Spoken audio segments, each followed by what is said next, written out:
I am Joshua, 29, and at my stepbrother's wedding dinner, he thought it would be a hilarious joke to introduce me to 120 high society guests as just a nurse.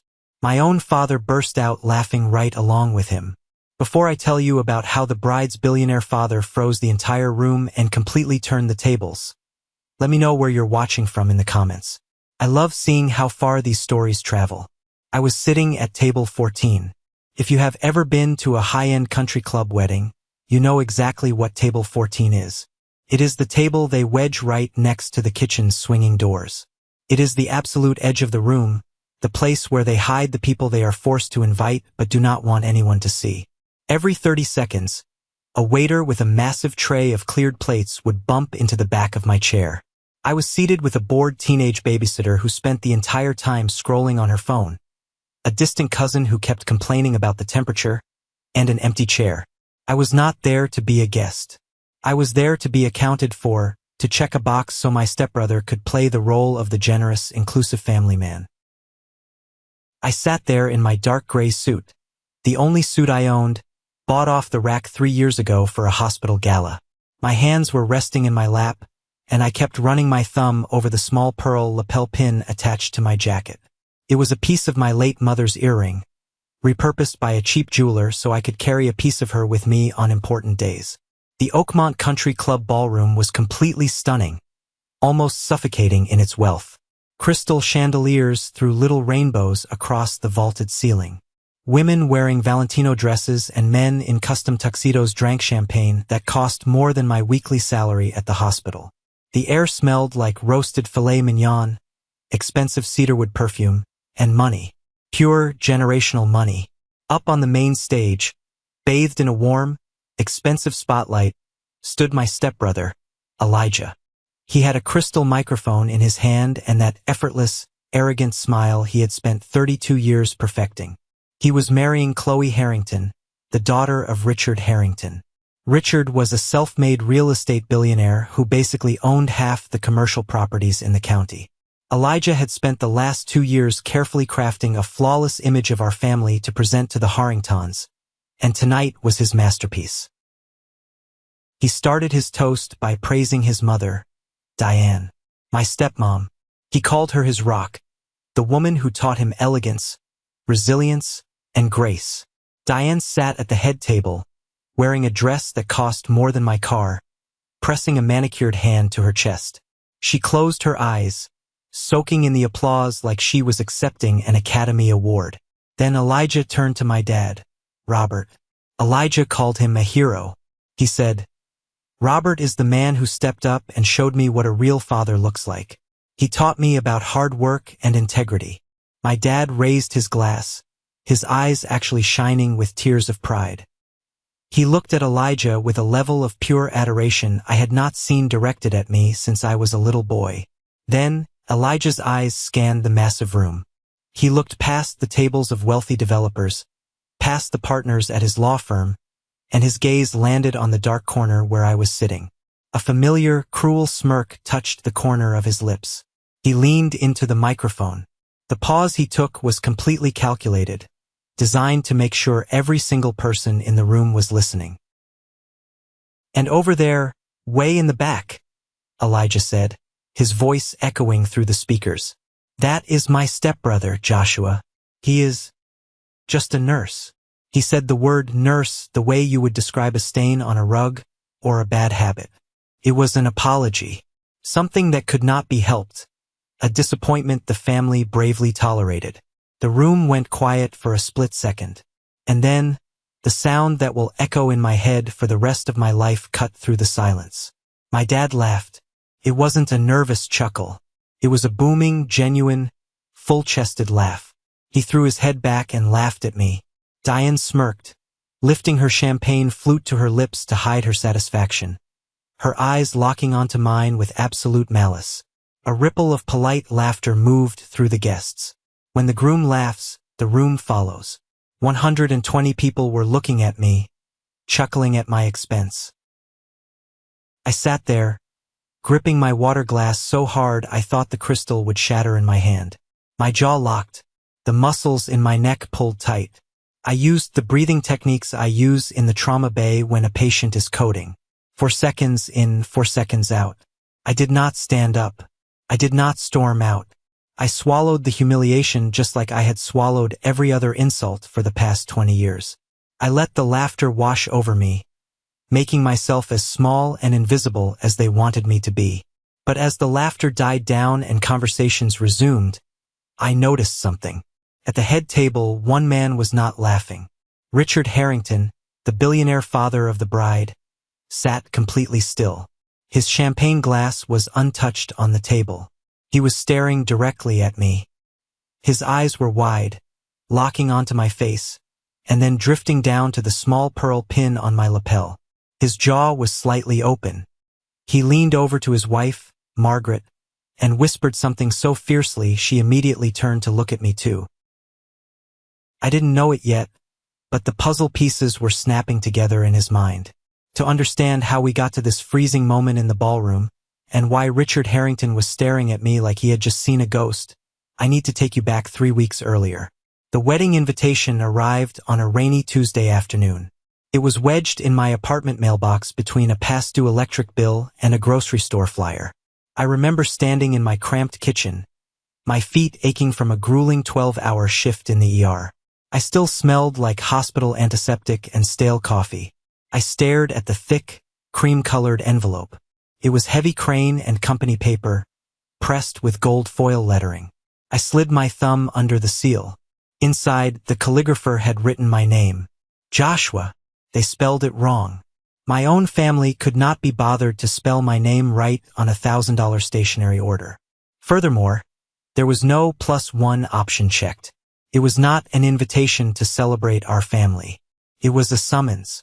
They needed me in the background to complete the picture, but they wanted to make sure I took up as little space as possible. Looking at that card, the weight of 20 years settled onto my chest, heavy and suffocating. I was 9 years old when my mother's funeral took place. I remember the cold rain that day, the smell of wet earth, and the way my dad held my hand so tightly it hurt. I thought it was just the two of us against the world. I thought our grief would bond us forever. But less than a year later, Diane walked into our house with her 12-year-old son, Elijah, and the entire architecture of my life collapsed. Elijah was the golden child. He was loud, athletic, demanding, and knew exactly how to manipulate my father's guilt. Diane immediately began remodeling our home and our lives, systematically erasing my mother's memory. My childhood bedroom, the one my mom painted, became Elijah's study space, and I was moved to the small, drafty guest room down the hall. The photos on the staircase changed from family pictures of me and my mom to professional, studio-lit portraits of Elijah playing lacrosse. The ultimate betrayal, the one that broke my relationship with my father forever, came when it was time for college. My mother had set up a small college fund for me before she passed away. It wasn't a fortune, but it was enough for a state school.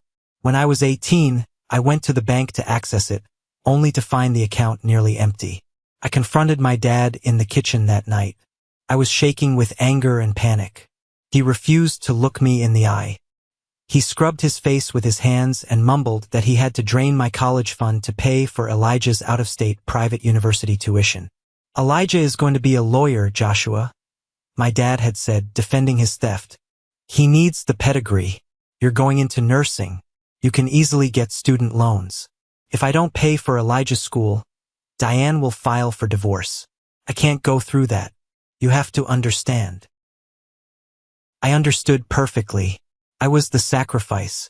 That was the moment I realized I was entirely on my own. I worked night shifts at a diner, lived on instant ramen, and fought tooth and nail to get my nursing degree. I became a trauma nurse because I wanted to be the person who stepped in when people's lives were falling apart.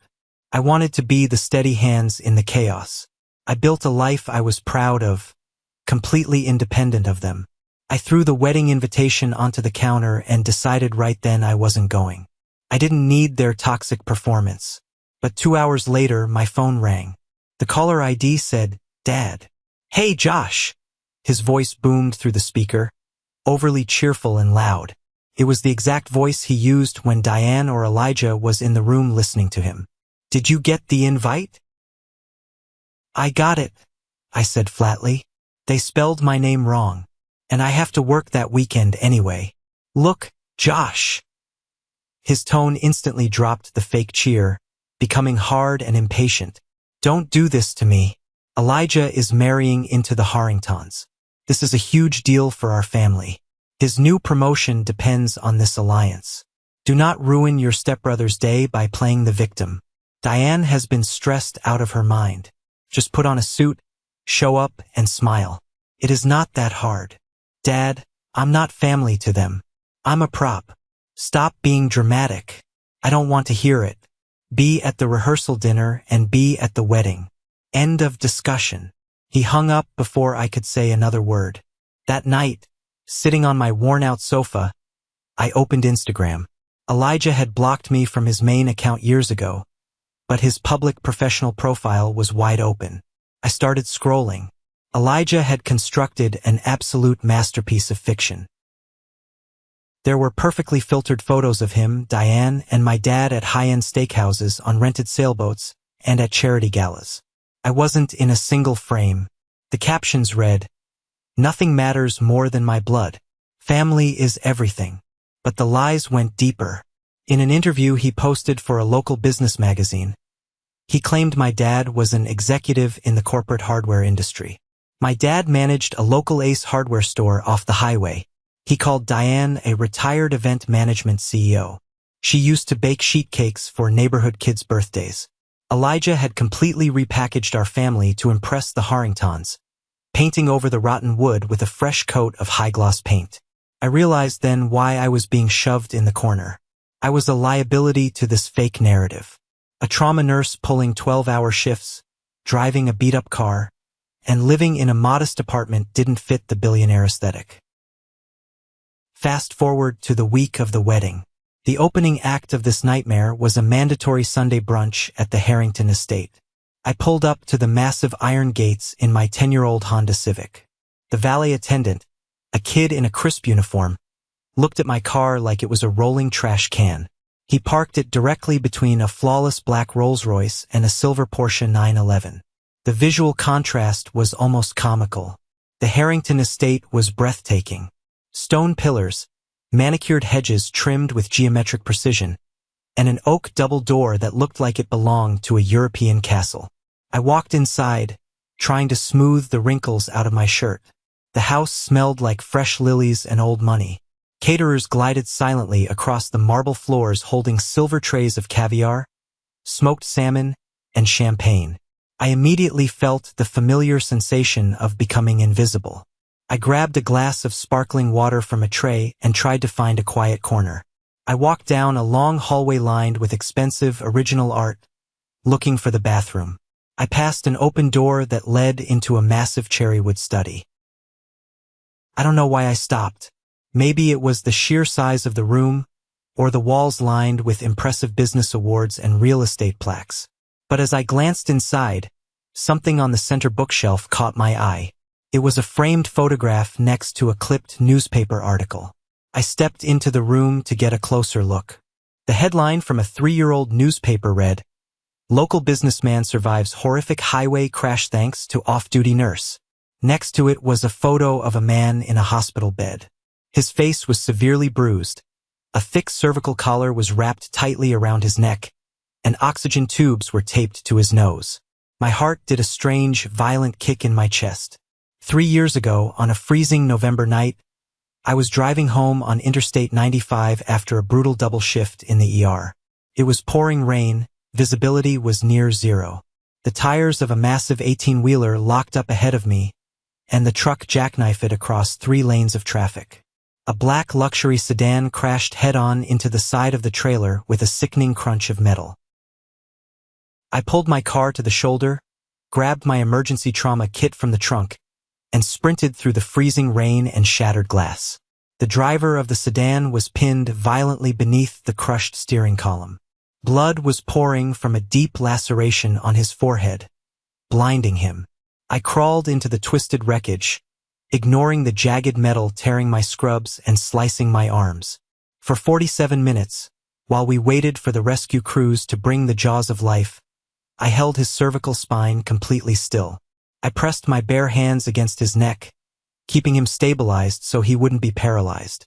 I talked to him constantly so he wouldn't pass out from the shock and blood loss. I told him about my mom. I told him about her pearl earrings, how they glowed in the light, anything to keep his mind anchored to the living world while his body was failing. I never got his name, and I left the hospital before he woke up from surgery. I looked closer at the framed photo on the shelf. The swollen, bruised face. Could it be Richard Harrington? Before my brain could connect the final dots, a hand gripped my shoulder like a vice. "What the hell are you doing in here?" I spun around. Elijah was standing in the doorway, his face twisted in genuine fury. He yanked me by the arm, dragging me out of the study and into the hallway. "This is Mr. Harrington's private office," Elijah hissed, pushing me against the wall. "You don't just wander around people's houses. God, you are so embarrassing. Stay out of sight and stop snooping. You are lucky to even breathe the air in this house." He didn't wait for my answer. He turned and walked back toward the laughter and the clinking glasses of the party. I stood in the hallway, my heart pounding against my ribs. The image of that hospital bed burned into my mind. I walked out to the back patio where the main brunch was happening under a massive white tent. Elijah was holding court near the outdoor bar, his arm wrapped tightly around Qley's waist. He was loud, charming, and completely in his element. I stood by a stone fountain, watching my family perform. Diane was laughing at something Margaret Harrington, the mother of the bride, was saying.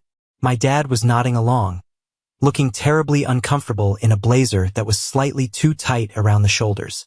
Margaret Harrington noticed me standing alone. She had kind eyes and an elegance that didn't feel forced or fake. She excused herself from Diane and walked over to me. "Hello?" Margaret smiled warmly, extending her hand. "I don't believe we've formally met. I'm Margaret, Qley's mother. You must be Joshua." I shook her hand. "Yes, ma'am. It's beautiful here. Thank you for having me." "Qley tells me you work at St. Luke's Regional," Margaret said, her tone full of genuine curiosity and respect. "That must be incredibly demanding work. What department are you in?" Before I could open my mouth to answer, Diane materialized out of nowhere like a ghost. She slid her arm through Margaret's, her acrylic nails digging slightly into the woman's fabric, and let out a high, artificial laugh. "Oh, Margaret, you don't want to bore yourself talking about hospitals and sick people on such a lovely day," Diane said smoothly, physically steering Margaret away from me. "Come look at the floral arrangements for the centerpieces. The florist just sent over the mock-ups. Joshua is just fine catching his breath. Aren't you, sweetie?" She shot me a look that could freeze boiling water. I watched them walk away, feeling the familiar sting of erasure. Needing a moment to breathe, I slipped away from the main tent and walked up to a second-floor stone balcony that overlooked the garden. It was quiet up there. I leaned against the railing, letting the cool breeze hit my face. Below me, tucked into a small alcove near the rose bushes, stood Tyler, one of Elijah's groomsmen, talking to a bridesmaid.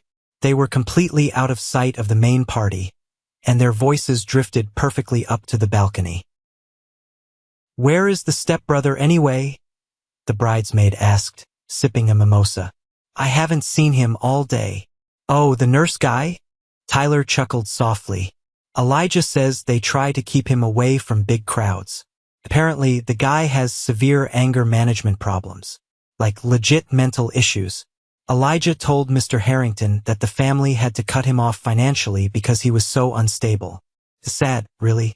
Elijah acts so brave about it, taking the high road and still inviting him." I stopped breathing. The stone railing beneath my hands felt like ice. My vision tunneled. Mental issues, anger problems, unstable. Elijah hadn't just hidden me. He had actively destroyed my character to the Harrington family. He had painted me as a mentally unstable pariah to ensure they would never question why I wasn't part of his perfect family portrait. He fabricated a mental illness to cover his own cruelty. I pulled my phone out of my pocket. My hands were shaking. I dialed my father's number. I looked down into the crowd and saw my dad standing near the buffet table. He pulled his phone out, looked at the screen, sighed heavily, and walked away from the crowd before answering. "What is it, Joshua?" "I'm busy," he muttered. "Dad." My voice was shaking, but not from sadness. It was pure, unadulterated rage. "I just overheard Tyler talking. Did Elijah tell the Harringtons that I have mental health issues? That I'm unstable and prone to anger?" Silence on the line. I stared down at the top of my father's head in the garden below. He rubbed the back of his neck, a nervous habit he had when he was caught in a lie. "Joshua, keep your voice down," my dad whispered sharply. "It's not a big deal. Elijah just needed to explain why you aren't around much. He was just managing the narrative so the Harringtons wouldn't ask too many questions about our family dynamic." Managing the narrative?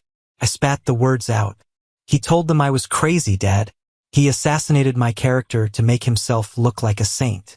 And you knew? Tell me you didn't agree to this." "Look, Josh," Robert's voice hardened. "It is just easier this way. Do not cause a scene and do not make me hire a lawyer to deal with the fallout. Just keep your head down. It's one weekend." He hung up. I lowered the phone.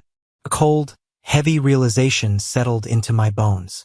My father wasn't just a passive bystander. He was an active participant in my destruction. Which brings us back to the rehearsal dinner. Back to the Oakmont Country Club. Back to table 14 by the kitchen doors, where Elijah stood on the stage, the microphone amplifying his sneer as he called me just a nurse. Back to the sound of my father laughing at my expense. I didn't stay for dessert. The moment the speeches ended and the string quartet started playing again, I stood up and walked straight toward the men's room. I needed to splash cold water on my face before I did something that would actually justify Elijah's fake stories about my anger. The bathroom was lined with imported Italian marble and smelled like expensive cedarwood. I turned on the gold faucet and gripped the edges of the sink, staring at my reflection. My jaw was tight, a muscle ticking in my cheek. The heavy oak door swung open behind me. Elijah walked in. He checked to make sure we were alone, and then the charming public smile melted right off his face. He stepped up to the sink next to me, turning on the water to wash his hands. "You look like a stray dog sitting over there at that table," Elijah said quietly, not looking at me, just looking at my reflection in the mirror. I grabbed a linen towel and dried my hands. I didn't say a word. "I saw you staring daggers at me during my speech," he continued, turning to face me. He pointed a wet finger at my chest. "Listen to me very carefully. Tomorrow is my wedding day. I am getting a major promotion at my corporate law firm specifically because I am marrying into the Harrington family. I will be handling their real estate acquisitions. This is the biggest weekend of my life. Do not screw it up with your pathetic pity party." "You told them I was mentally unstable," I said, my voice dangerously low. Elijah rolled his eyes, utterly unbothered. "Oh, grow up. I gave them a reason to pity you so they wouldn't ask why you're a 30-year-old nurse who still drives a beat-up Honda. I did you a favor. Just know your place, Joshua.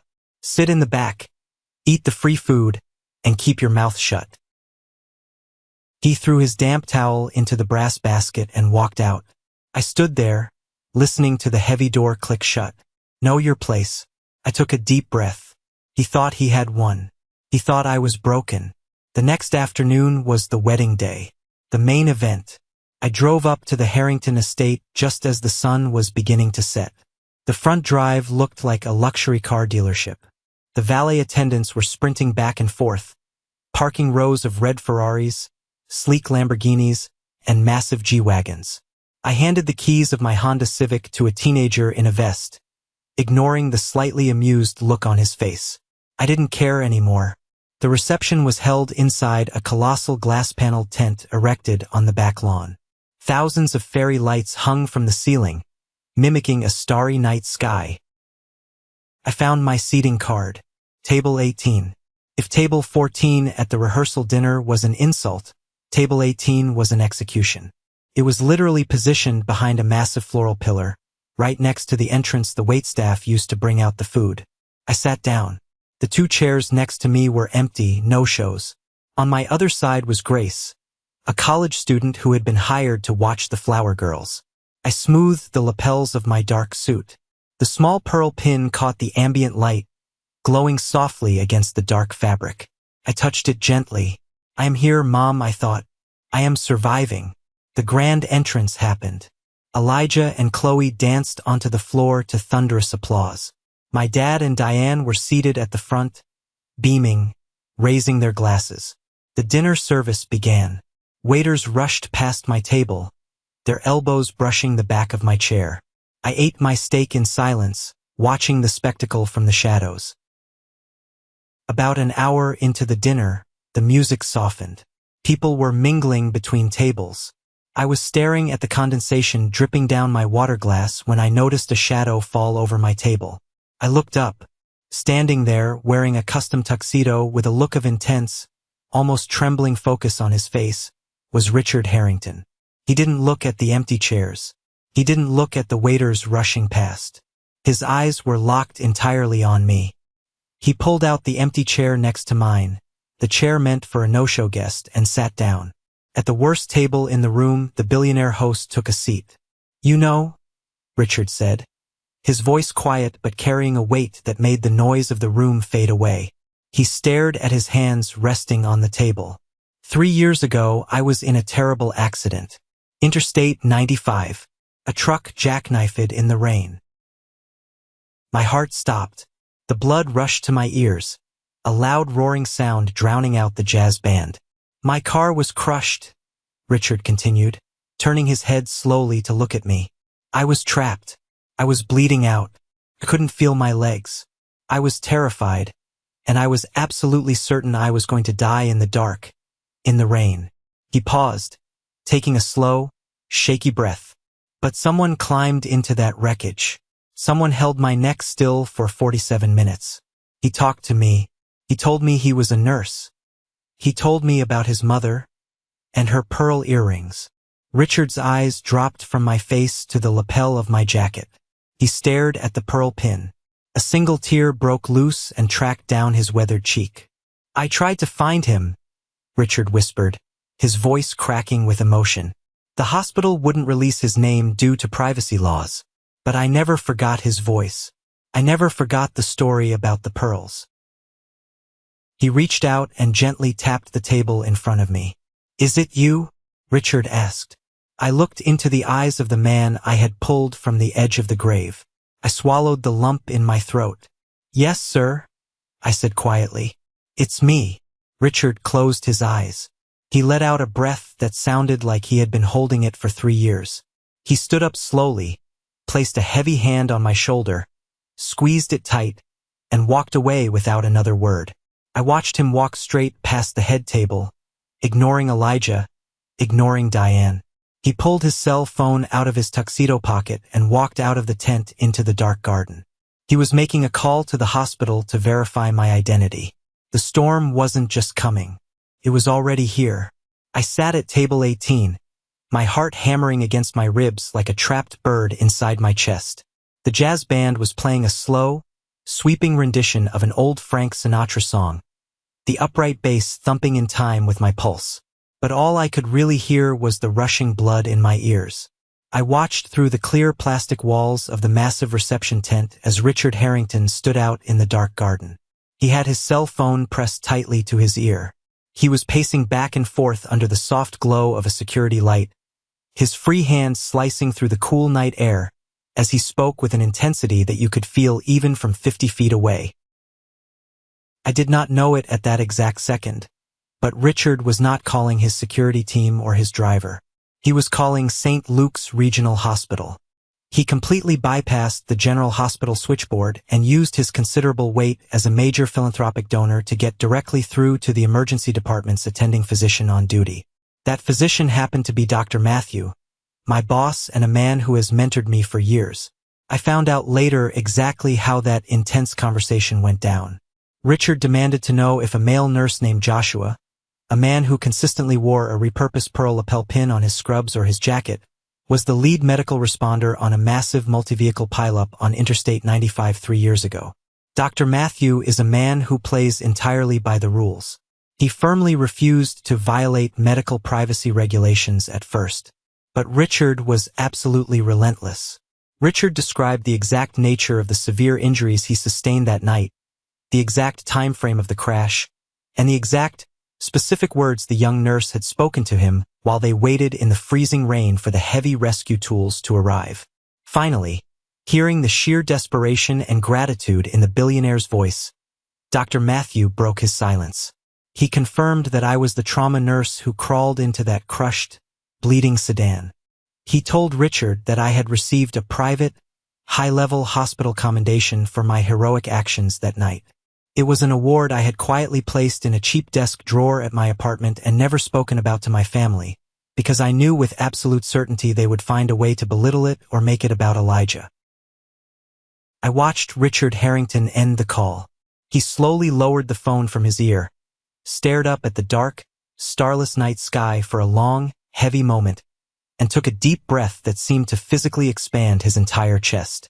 When he finally turned and walked back toward the glowing reception tent, his posture had completely changed. He did not look like an affable, welcoming father of the bride anymore. He looked like a ruthless corporate CEO preparing to aggressively dismantle a terrible investment. He walked back into the warmth of the tent, completely ignoring the waitstaff trying to offer him glasses of dessert wine. He marched straight past my table without looking at me, his eyes locked dead ahead. He walked with a terrifying purpose straight up to the main stage where the wedding band was just finishing their set. The wedding MC, a man in a shiny suit holding a clipboard, stepped forward with a bright, plastic smile, likely preparing to announce the cutting of the cake. Richard simply reached out, gripped the crystal microphone, and took it right out of the MC's hand without saying a word. Richard tapped the top of the microphone with his index finger. The sharp, heavy thud echoed through the massive concert-grade speakers, instantly cutting through the low chatter, the clinking of heavy silverware, and the soft ambient music. 200 high society guests stopped whatever they were doing and turned their heads toward the stage in unison. "Excuse me," Richard's voice boomed. It was a voice heavily accustomed to commanding boardrooms and closing multi-million-dollar deals, a voice that demanded absolute silence. "I need everyone's attention right now. I have something extremely important to say." Up at the head table, Elijah smiled confidently.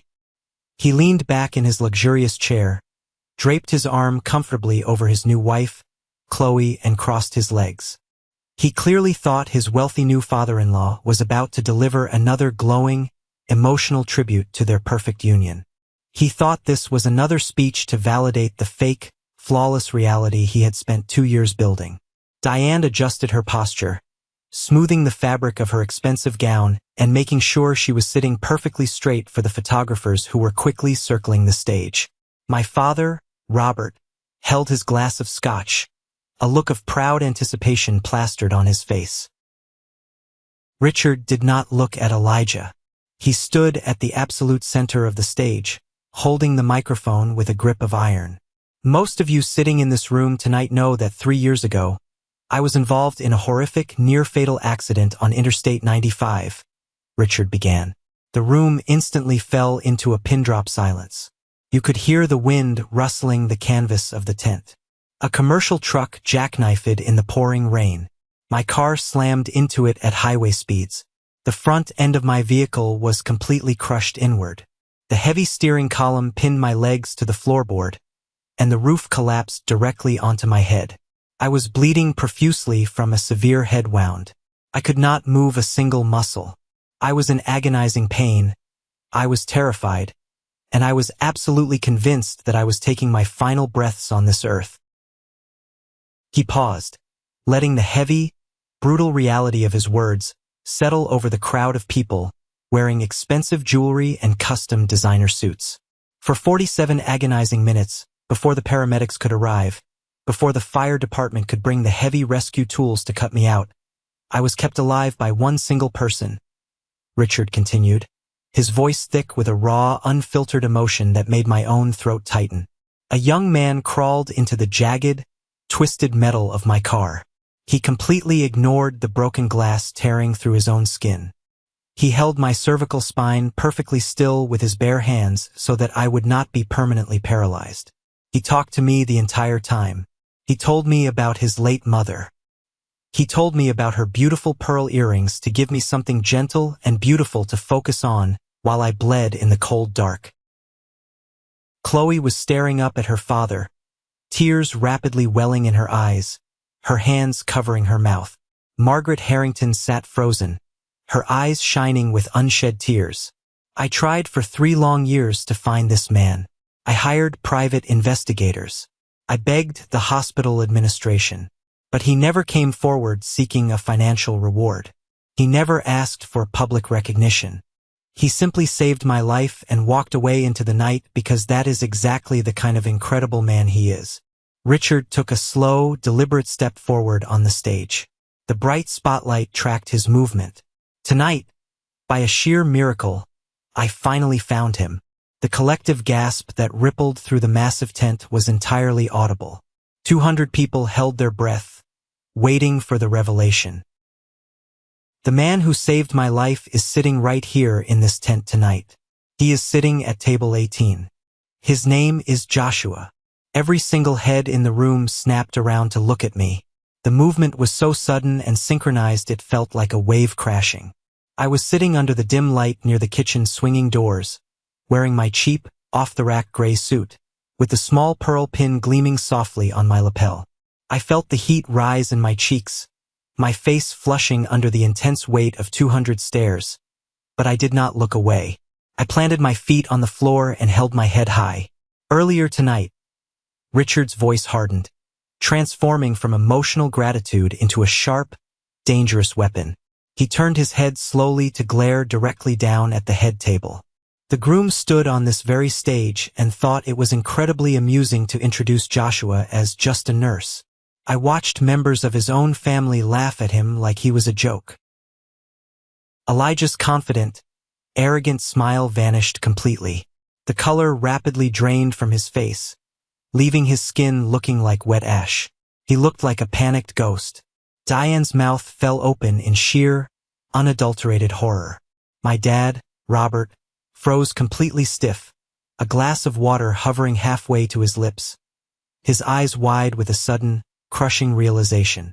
"Let me tell you exactly what just a nurse means," Richard thundered, his voice echoing fiercely through the speakers, shaking the very air in the tent. "It means kneeling in freezing rain and shattered glass to hold a dying stranger together. It means possessing a level of character, integrity, and selfless courage that most of the people laughing tonight could never even comprehend. Joshua is a hero. He is the only reason I am standing here to witness my daughter's wedding today." Someone at a table near the front started clapping. It was a slow, deliberate, powerful clap. Then, a prominent local real estate developer stood up and joined in. Within 5 seconds, a massive, unstoppable wave of movement swept through the tent. One by one, then table by table, the guests pushed their chairs back and stood up. The applause roared like a physical force. It was a deafening standing ovation, directed entirely at the man they had shoved into the darkest, most humiliating corner of the room. I stood up slowly. My knees were visibly shaking, but I looked directly at Richard Harrington and nodded respectfully. Up at the head table, the illusion violently shattered. Elijah panicked. His carefully constructed world of lies and manipulation was disintegrating in real time in front of the wealthiest, most powerful people in the state. In a moment of pure, unfiltered desperation, Elijah entirely lost control. He jumped to his feet, knocking his heavy wooden chair backward onto the floor. "He should have stayed invisible," Elijah screamed, his voice cracking wildly, pointing a shaking, accusatory finger at me. "He ruined everything. He is mentally unstable." The thunderous applause abruptly died. The silence that followed was heavy and deafening. Elijah stood there, chest heaving, realizing a second too late that he did not have a microphone, but his true, ugly, vicious nature had just been broadcast to everyone who mattered. He had just publicly confirmed his own cruelty. Qley looked up at her new husband as if she were looking at a dangerous stranger who had just broken into her home. She stood up abruptly, her stunning designer wedding dress rustling loudly in the painfully quiet tent. She took 2 large steps away from him. "What did you just say?"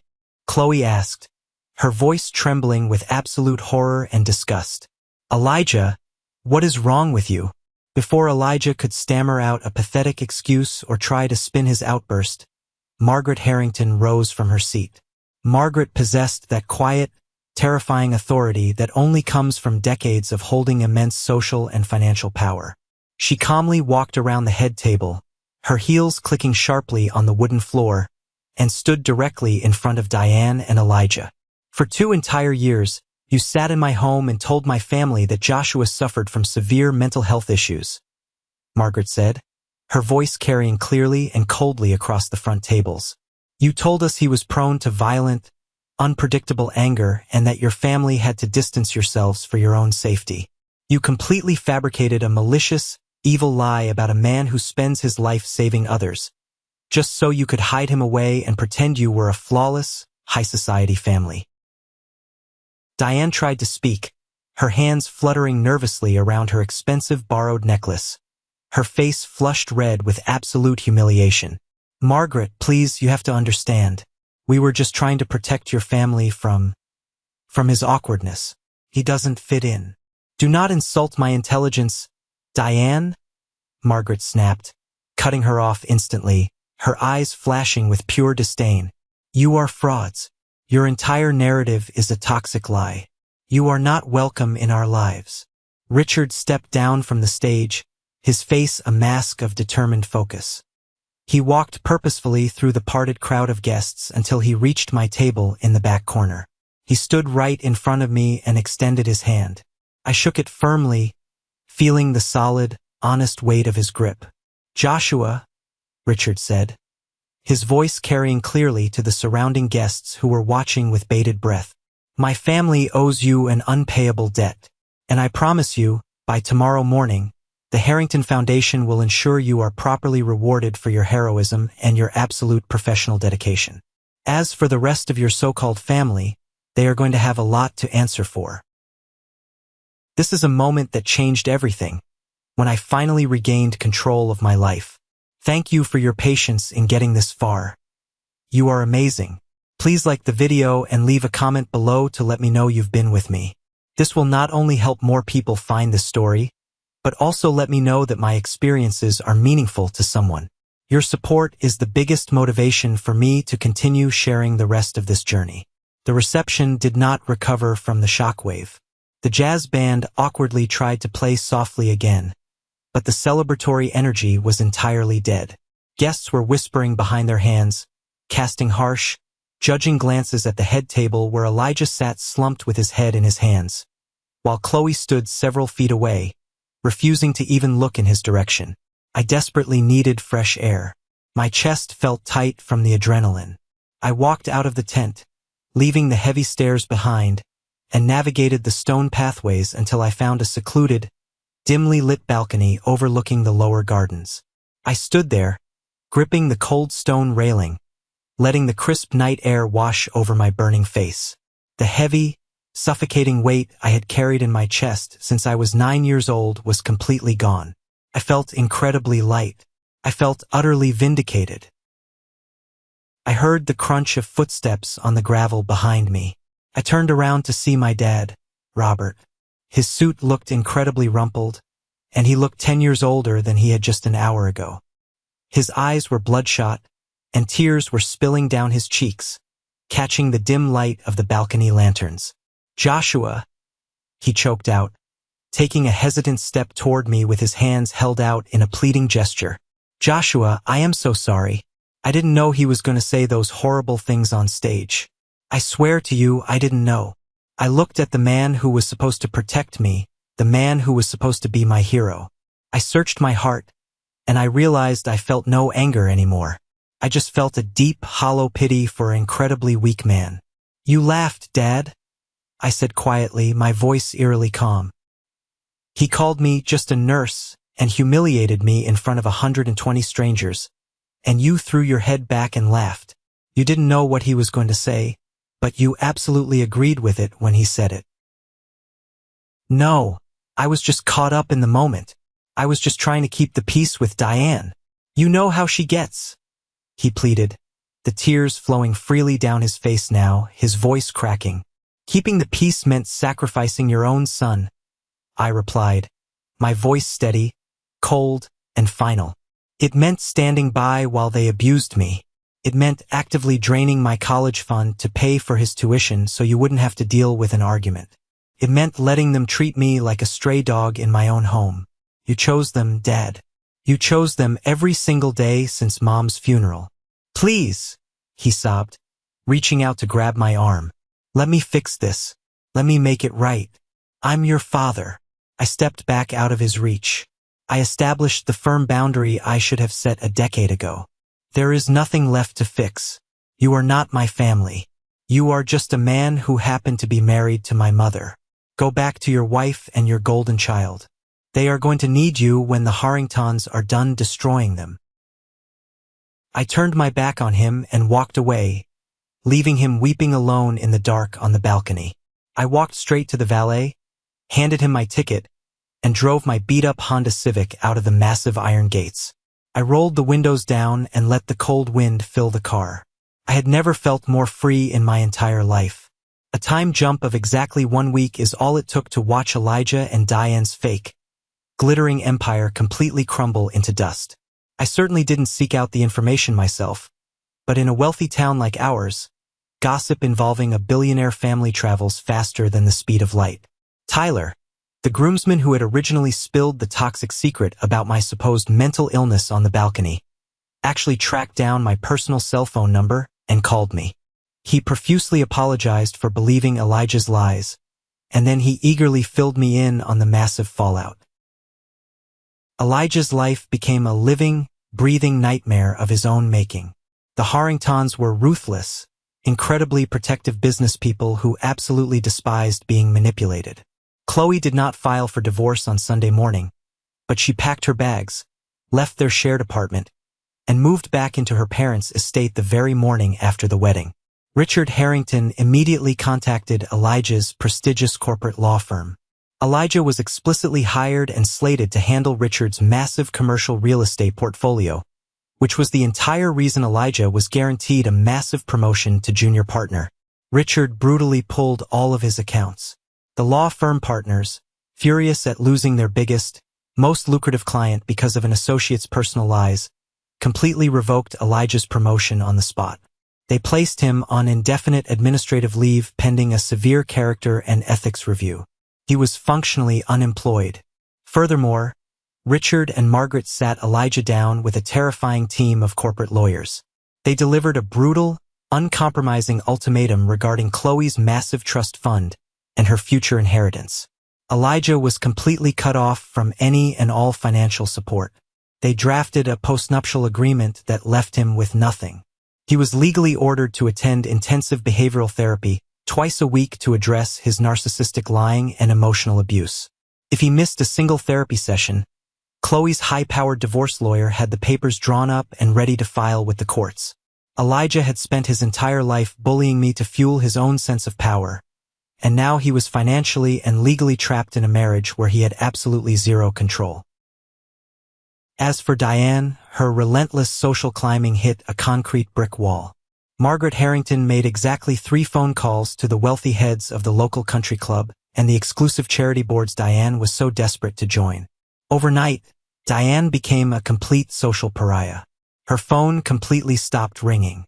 The wealthy friends she had tried so hard to impress suddenly did not have time for lunch or coffee. Her carefully curated, fake Instagram account went completely silent after hundreds of people started leaving mocking comments about her fake CEO status and her cruel treatment of her stepson. She was ruined. While their shallow, fake world was rapidly shrinking into nothing, mine was expanding in incredible ways I never thought possible. On a bright Tuesday morning, while I was sitting in the dingy break room at the hospital drinking a terrible cup of cheap coffee, my phone rang. The caller ID showed an unknown number from the high-rise downtown financial district. "Hello, is this Joshua?" A crisp, highly professional woman's voice asked. "Speaking. Joshua, my name is Claire. I am the executive director of the Harrington Foundation. Richard Harrington asked me to reach out to you personally this morning." I sat up a little straighter in my plastic chair. "Okay, what can I do for you, Claire?" "Actually, it is what we are going to do for you," she said, her voice warming up considerably. "Mr. Harrington has officially established a new, heavily funded branch of our philanthropic trust, specifically designated for first responders and medical professionals who demonstrate exceptional bravery off the clock. He has proudly named you the inaugural recipient. The board of directors has unanimously approved a $200,000 educational and lifestyle grant in your name. You can use it to completely pay off any remaining student loans you took out when your college fund was compromised, fund your advanced trauma certifications, or simply put a down payment on a house. The funds are yours, completely tax-free." I dropped my coffee cup.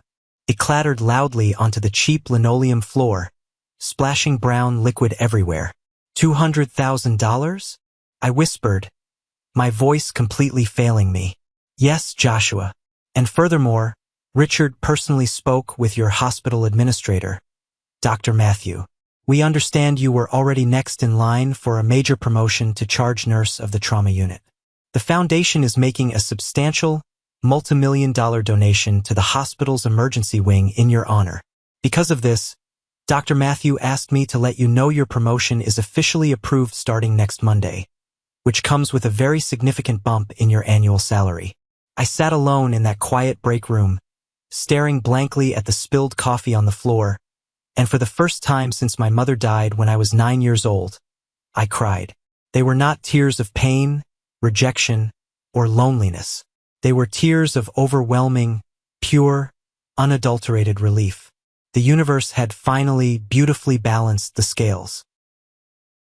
Exactly 2 days after that incredible phone call from Claire, a thick, heavy envelope arrived in my apartment mailbox.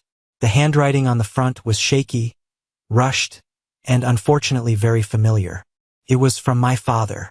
I took the envelope inside, made myself a hot cup of tea to calm my nerves, and sat at my small, scratched kitchen table. I slowly opened the envelope. Inside were 3 pages of densely packed, handwritten text on yellow legal paper. Robert poured his entire heart out onto those pages. He wrote extensively about his crushing guilt, about how he had been an absolute coward for 20 years. He openly admitted that he let Diane completely manipulate him because he was utterly terrified of being alone again after my mother's funeral. He confessed that stealing my college fund to pay for Elijah's law school was the single greatest regret of his miserable life. He wrote that standing on that balcony the night of the wedding felt like attending a second funeral, a funeral for the father he was supposed to be. He shamelessly begged for a second chance. He begged to take me to dinner, to start over, to somehow earn custody of our relationship back before it was too late. I read every single word carefully, absorbing the ink. I felt the profound sorrow and desperation radiating from the pages. But as I reached the very end of the 3rd page, I realized something incredibly important about myself. I did not feel any burning anger anymore, but I also did not feel a single ounce of desire to pick up the phone and call him. The emotional cord was permanently cut. You cannot deliberately starve a child of affection and basic respect for 20 years, throw them to the wolves for your own selfish comfort, and then expect a single, tear-stained letter of apology to magically rebuild the burned bridge when the wolves finally turn around and bite you. I folded the letter neatly along its original creases. I walked slowly into my bedroom and opened the bottom drawer of my wooden nightstand. I placed the letter inside, shut the drawer firmly, and walked away. I did not write him back. I did not call him. My absolute, unwavering silence was the final, devastating answer he would ever receive from me.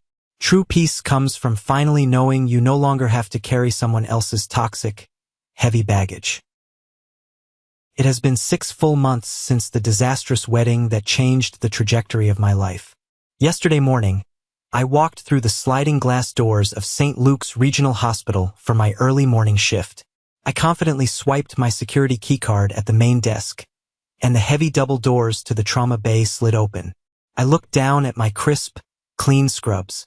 Clipped securely to my chest pocket was a brand new, shiny silver badge that clearly read, Joshua, Charge Nurse, Trauma Department. Pinned right next to that shiny new badge was the small, elegant pearl lapel pin. It catches the harsh, bright fluorescent lights of the hospital corridors and glows softly, serving as a constant, beautiful reminder of exactly where I came from and exactly who I am. I am no longer the invisible boy hiding in the guest room. I am the man who runs the most chaotic, high-stakes room in the entire building.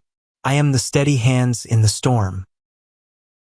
When I got home later that evening to my brand new, spacious apartment, comfortably paid for by my significant salary increase and the total lack of crushing student debt, I checked my mail. Sitting right on top of the pile of catalogs was a thick, expensive, cream-colored envelope. It wasn't a wedding summons demanding I sit in the corner. It was a warm, heartfelt invitation for a massive Thanksgiving dinner at the Harrington estate. Margaret Harrington had included a personal, handwritten note inside the card. We have a seat saved right next to Richard at the head of the table. He refuses to carve the turkey until you get here. We can't wait to see you. For the very first time in 20 long, lonely years, I finally have a family that actually wants me sitting at their table. Looking back at this entire insane, emotional journey, the greatest lesson I learned is about the undeniable, unbreakable power of self-worth and the absolute reality of karma. We so often let the toxic people closest to us, sometimes even our own blood, define our value in this world. When my own father and stepbrother treated me like I was a worthless embarrassment, a joke to be laughed at, I spent years quietly accepting that terrible role. I sat in the dark corners. I swallowed the vicious insults. But the beautiful truth is, your inherent value does not decrease simply because of someone else's inability to see your worth. I kept doing the right thing even when it was incredibly hard. I worked grueling shifts. I saved a stranger's life without ever asking for a reward or a parade. And I stayed entirely true to my own morals. Karma is not always immediate, but I promise you, it is absolute. Elijah thought he could build an arrogant empire on lies and cruelty, and he ended up miserably trapped in a legal and financial prison of his own making.